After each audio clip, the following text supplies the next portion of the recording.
I'm a Mormon, and for some reason, people don't believe that we're Christian. What are your thoughts? So I'm going to answer this, and I'm going to try my best to do so with love and grace, and there's no ill will towards you.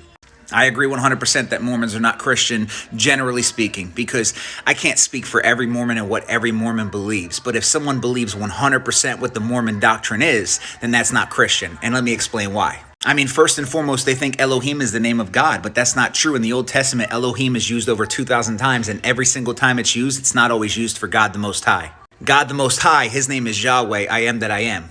We see Elohim being used for a demon, for a spiritual being, and even Samuel when he's disembodied.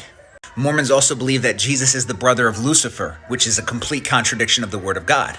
Joseph Smith also manipulated the Bible, and you can look at these changes where he adds his name to the Old Testament to prophecies. Joseph Smith also had several false prophecies that never came to pass, like the falling of the American government, the falling of Congress, the succession of a couple missions of some people, etc., etc.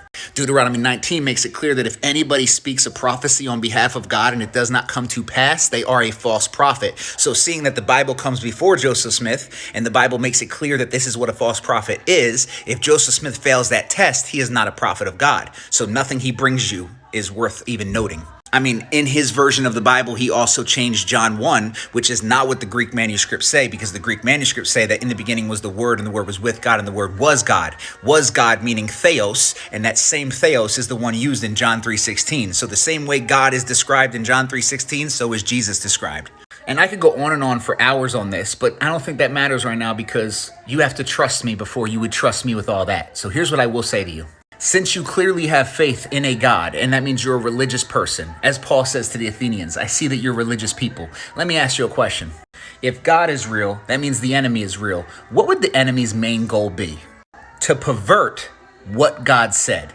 What greater perversion is there than changing the character and essence of who Jesus is? Hebrews 1 shows the Father speaking to the Son saying, your throne, O God, is forever and ever. It says that he is the essence and nature of God and that his word upholds the universe. Jesus in John 17 says, return me to the glory I had with you before the foundation of the earth. Jesus is not the brother of Lucifer. That's complete blasphemy and heretical. Just being 100% honest with you here. I know that a big thing with Mormons is they're convinced to read the Bible and then let their heart guide them, but the Bible tells you that your heart is corrupt. I just ask you this. Go look at what Joseph Smith prophesied, and if he was a false prophet, per the words of the Bible that you and I believe in, why should you believe anything that comes after his false prophecies? Because I'll be honest, I don't care who comes to me and says what. If they speak a false prophecy according to the Word of God, then I don't want to hear anything they say after that, no matter how good it may sound.